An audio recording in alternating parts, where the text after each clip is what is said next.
Hi grade 9 students, this is teacher Lester aka Zer Les, and I welcome you all to another fun and meaningful learning. Well, today you will be joining me to explore more about the basics of first aid, and this topic is discussed in the second unit of your module. So without further ado, let's get this discussion started. Class, the topic that we will be discussing today is all about unintentional injury prevention, safety, and first aid. And for us to be guided with our goals on today's discussion, here are the objectives or the learning competencies that we should consider before proceeding to our lesson. The learner demonstrates the conduct of primary and secondary survey of the victim. Assesses emergency situation for unintentional injuries, explains the principles of wound dressing, demonstrates appropriate bandaging techniques for unintentional injuries, demonstrates proper techniques in carrying and transporting the victim of unintentional injuries, and demonstrates proper first aid procedures for common unintentional injuries. So how to prevent and control further injuries, how to be safe, and how to give proper first aid. Those are the questions that we should consider for today's lesson. Let us first consider the definition of first aid. First aid class is an immediate and temporary care given to a person who suddenly gets ill or injured. It includes self-help and home care if medical assistance is not available or delayed. It can mean the difference between life and death in extreme cases. These are the roles of first aid. It is a bridge that fills the gap between the victim and the physician. It is not intended to compete with or to take place of the services of the physician, and it ends when the services of the physician begins. What are the objectives of first aid? Or what are the reasons why we should give first aid? Number 1, to save lives. Number 2, to prolong life. Number 3, to alleviate suffering. And number 4, to prevent further injury. So those are the purpose of why we give first aid. What do you think are the characteristics of a good first aider? Do you think you have the potential to be a first aider? Well, we should have these qualities to be 1. Number 1, gentle. Being gentle does not cause pain and panic. Number 2, observant. You notice all signs. Number 3, resourceful. You make the best use of things at hand. Number 4, tactful. Does not frighten the victim or you are being careful of what you say. And number 5, sympathetic. You comfort and reassure the victim while the first aid is going on and while waiting for the physician or emergency ambulance to arrive.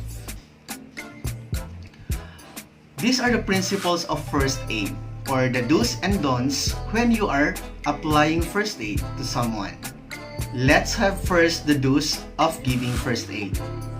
Number 1, stay calm. Number 2, reassure and comfort the victim. Number 3, check for medical bracelet. Number 4, loosen any tight clothing. Number 5, keep the victim covered to reduce shock. And don'ts of giving first aid. Don't give food and drink to an unconscious person. That's the first one. And the second one is, don't move an injured person unless you need to place him or her in the recovery position. When you are giving first aid to someone, you don't just go right away and give an immediate response to a victim.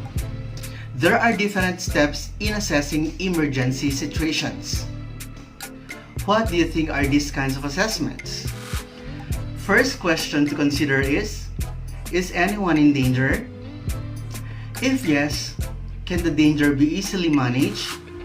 If it cannot, call for emergency help and protect the scene.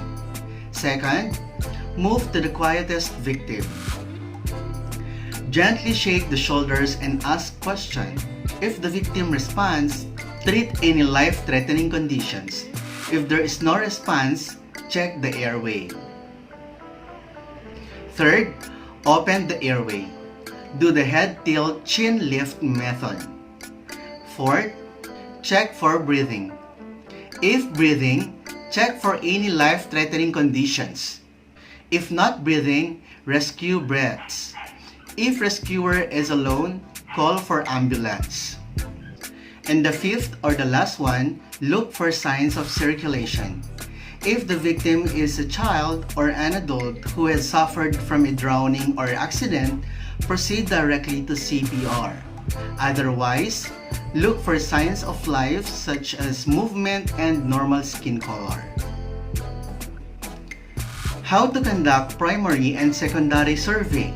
Let us first differentiate the two. Primary survey of the victim is used when the victim is unconscious and to find out and immediately treat life-threatening conditions. While secondary survey is used when the victim is conscious or has revived. It aims to detect everything about the patient's condition. First off is to emphasize primary survey. Number 1, check for consciousness. Under this, you have to ask the victim, Hey, are you okay? Letter B. When there is no response, the victim is in need of immediate medical help. Second, open the airway. Letter A.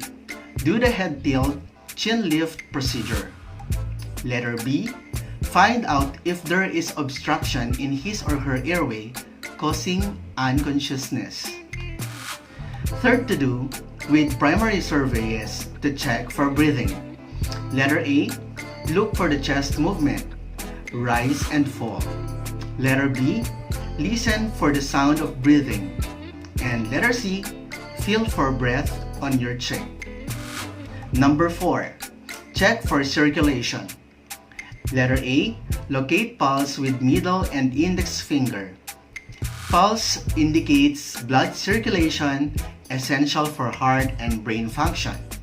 And letter B. Pale color of the skin indicates poor circulation. And how about for secondary survey? Well, here are the methods that you should do when applying this survey. Number 1, history taking. So you should know the symptoms, the allergy, the medication, previous illness, last meal, events prior to what happened, period of pain, area, intensity, or nullify, what stopped it. So that's the abbreviation for sample pain. It's easy to memorize. Number 2, checking for vital signs. Letter A, pulse rate. Use middle and index finger to take the pulse. Never use your thumb for it as its own pulse. Pulse can be taken in different points in the body: brachial, carotid, wrist, temporal, subclavian, axillary, and femoral. Letter B, temperature. Check for body temperature using a thermometer. It can be within rectum or rectal, oral or mouth, and axillary or armpits. Letter C, respiration. Count the number of breaths per minute. Whistle or wheezing sound may mean asthma attack. Gargling or snoring and difficulty in breathing may mean something is stuck in the throat. Normal number of breaths for adult is between 12 to 20 breaths per minute. Letter D, skin color. Healthy skin is warm and pink because blood flows normally in the blood vessels. The presence of mucus around the mouth, inner eyelids, and nail beds are signs of poor blood circulation. Number 3, head to toe examination. Letter A, head and neck. Are there any lacerations, contusions? Is there blood in the victim's hair? Is there any fluid in the victim's nose and ears? And letter B, eyes. Pay attention to the pupils. Dilated pupils means state of shock. Very small pupils means poison or use of prohibited drugs. Different size means head injury that needs immediate attention. Small and bright means pupils are reactive, and no reaction at all means, of course, death. Letter C, chest. Letter C, chest. Check for cuts, bruises, penetrations. If the victim feels pain when pressure is applied, there could be a rib fracture. Letter D, abdomen. Is there pain in the abdominal area? Is his or her abdomen tender? Are there any lumps? If yes, immediate medical attention is needed. And letter E, back. Is there movement in the victim's extremities? Is there sensation in these parts? If yes, immobilize the victim. Now that you already know how to apply the primary and secondary survey, let us proceed to dressing and bandaging. What is dressing? Dressing is a piece of sterile cloth that covers a wound to prevent infection and/or to stop bleeding, while bandages are used to support the dressing. What are the different uses of bandages? Number 1, applying pressure to bleeding wounds. Number 2, covering wounds and burns. Number 3, providing support and immobilization for broken bones, sprains, and strains. This includes gauze, triangular, elastic, and tubular bandage. There are two phases of bandaging. The first one is open face bandaging and the second one is cravat face bandaging. Now let us take a look at these pictures or illustrations that shows the different types of bandaging on the different types of the body. The first one is bandaging for head injuries.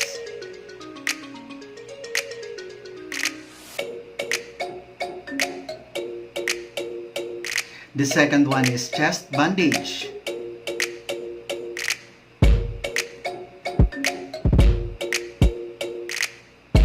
The third one is hand bandage.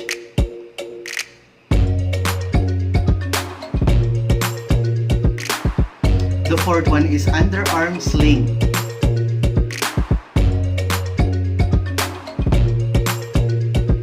The fifth one is arm sling.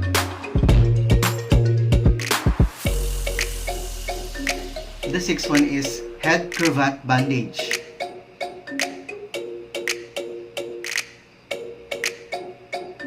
The seventh one is cravat bandage for temple.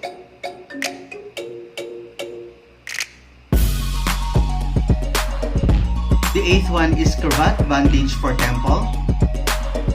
The ninth one is the cravat bandage for elbows.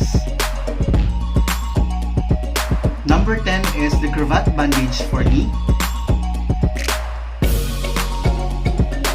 Number 11 is the cravat bandage for leg. Number 12 is the cravat bandage for forearm. Number 13 is the cravat bandage for foot. And number 14 is the cravat bandage for palm.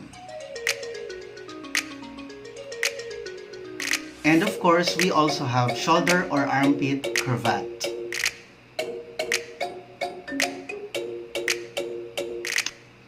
I want you to observe on the different pictures or illustrations for you to be able to learn on how to do these types of bandages. Now class, let us proceed to the different types of wounds. But before that, let us first define what wound is. Wound is a break in the continuity of a tissue in the body. It may be closed, in which there is no break or damage in the skin. Wounds are also called hematoma or contusions. There are different kinds of wounds. Number 1, puncture. Puncture is a piercing wound caused by nails, needles, and other pointed objects. Number 2, abrasion. Abrasion is caused by rubbing or scraping the skin against a rough surface. Number 3, incision. Incision is a cut caused by knife, broken glass, or any sharp object. Number 4, laceration. Laceration is a blunt breaking or tearing of soft tissues, usually resulting from mishandling tools and other accidents. And number 5, avulsion. Avulsion is a forcible tearing or partial tearing away of tissues. So those are the different types of wounds. And now, let us study the different ways on how to carry and transport a victim. These are the different factors or important factors to consider. Number 1, weight and height of the victim. Number 2, status of the victim, conscious or unconscious. Number 3, environment. Is it safe? Is the floor smooth, narrow, or wide? And number 4, special need considerations. Injuries of the victims are well observed.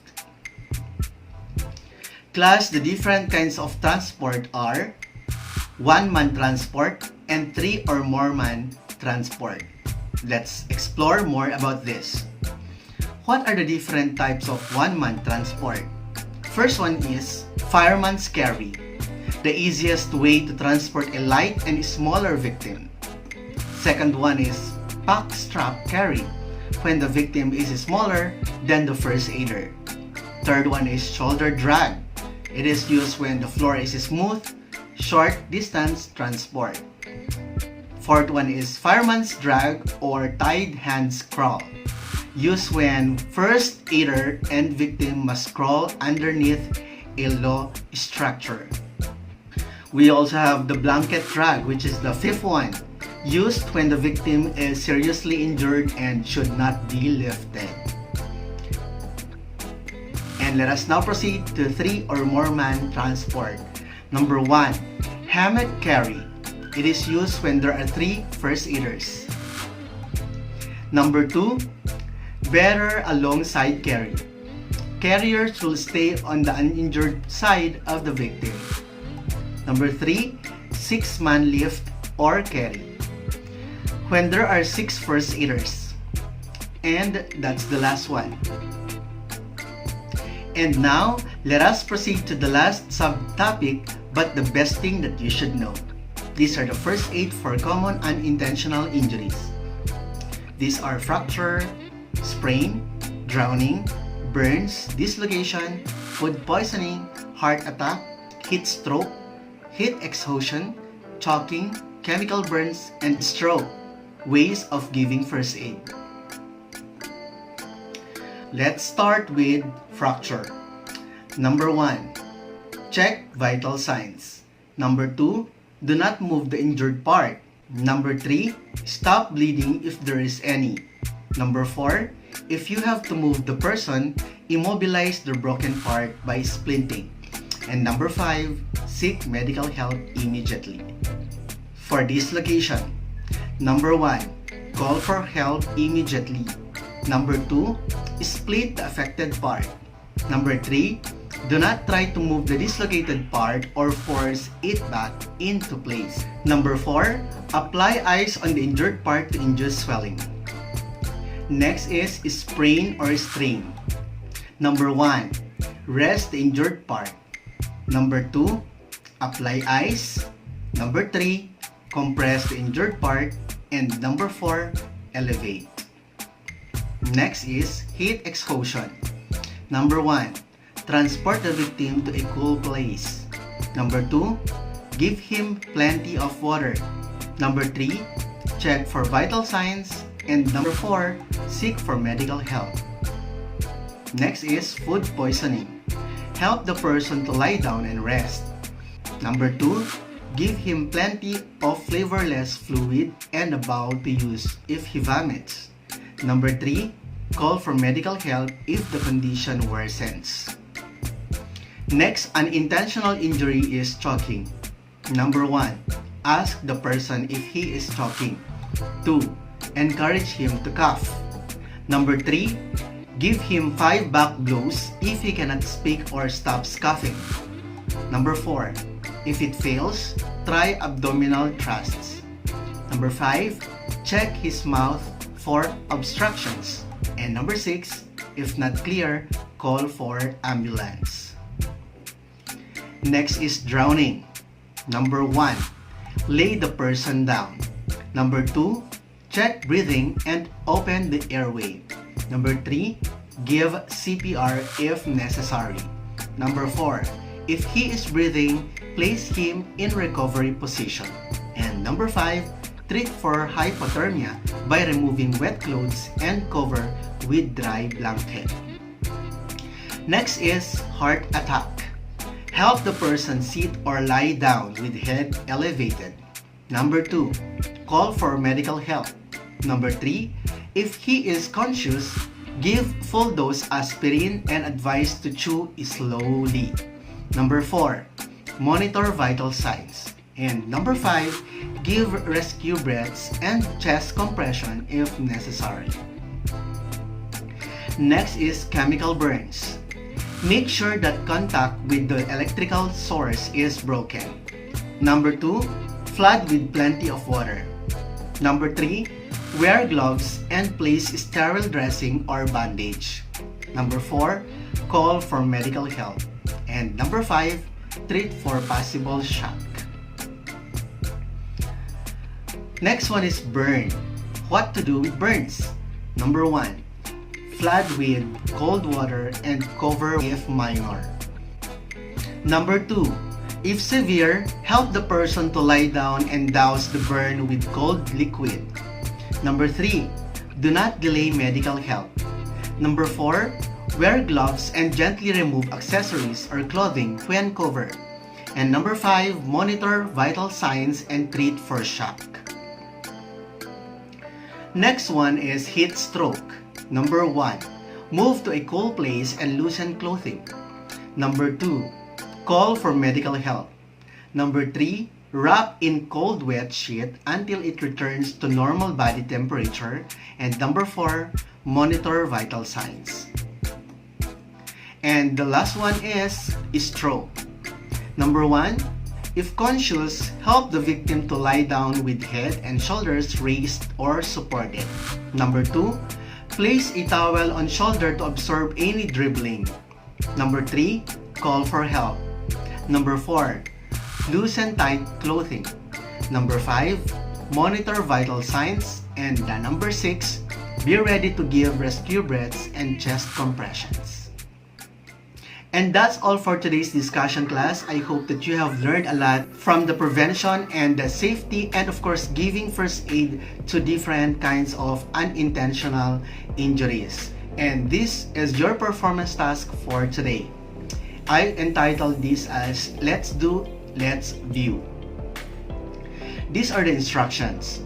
Invite family members and make an instructional video.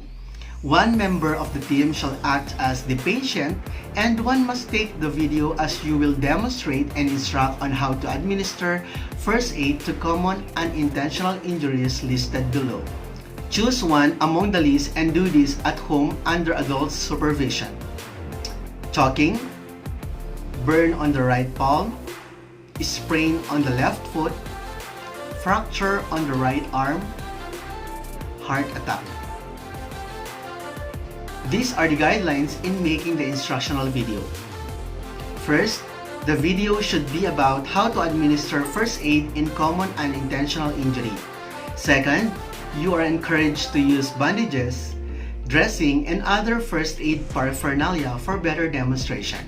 Third, shot using mobile devices like cell phone or digital camera. And the fourth one, it should be in MP4 format. Fifth one, running time between 1 to 3 minutes for the chosen unintentional injury. And the sixth one, language should be in Filipino or English. So that's all for today, class, and thank you so much for listening carefully. I really hope that you have learned a lot from this discussion, and I hope that you are all safe at home. And I would like to say that if you are new to my channel, don't forget to subscribe and hit notification bell for you to be updated of new uploaded videos. Don't forget also to like this video and share it to your friends so that they will learn also about the basics of first aid. And this is Sir Les saying, let's dream and make it happen. See you all on my next video. Goodbye, class!